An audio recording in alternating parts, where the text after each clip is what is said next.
Wir bleiben natürlich in Magdeburg, schauen jetzt aber zum Landtag. Lutz Storl ist mir zugeschaltet. Denn Lutz, die Ereignisse sind natürlich auch ein Thema in der Politik. Heute bei der Sitzung vom Ältestenrat und vom Innenausschuss. Womit kann man da rechnen?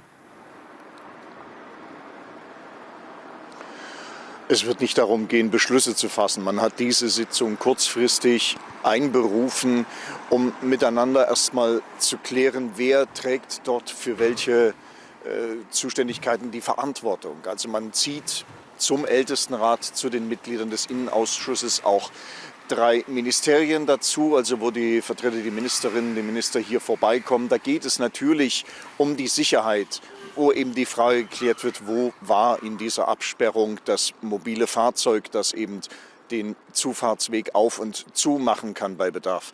Aber es geht mittlerweile sicherlich auch um die Frage, und deswegen ist auch die Gesundheitsministerin mit vor Ort, wie konnte es sein, dass der Täter überhaupt als Psychiater in einem Klinikum arbeiten kann. Also Dr. Google, ihr habt es ja schon in eurem Beitrag benannt. Also ein Mann, der Patienten bei Augenschmerzen Voltaren verschrieben hat.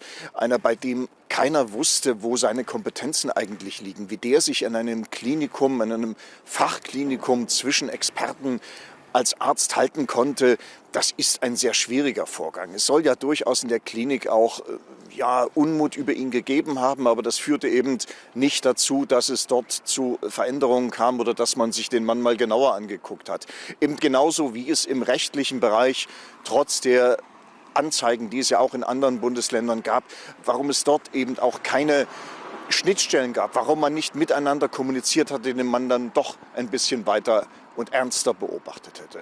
Ministerpräsident Rainer Haseloff, der hat gesagt, wir müssen auch einfach darauf achten, dass wir also diesen Datenschutz nicht übertreiben, dass wir also einen regeren Austausch von Daten zwischen den Bundesländern einrichten. Das ist eine Forderung, die man natürlich heute auf einer Sitzung des Ältestenrates nicht durchkriegen kann. Da hat Rainer Haseloff gesagt, da müssen wir in den Bundesrat, das müssen wir dringend klären.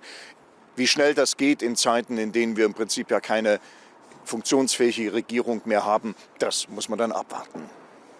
Lutz, danke dir erstmal nach Magdeburg.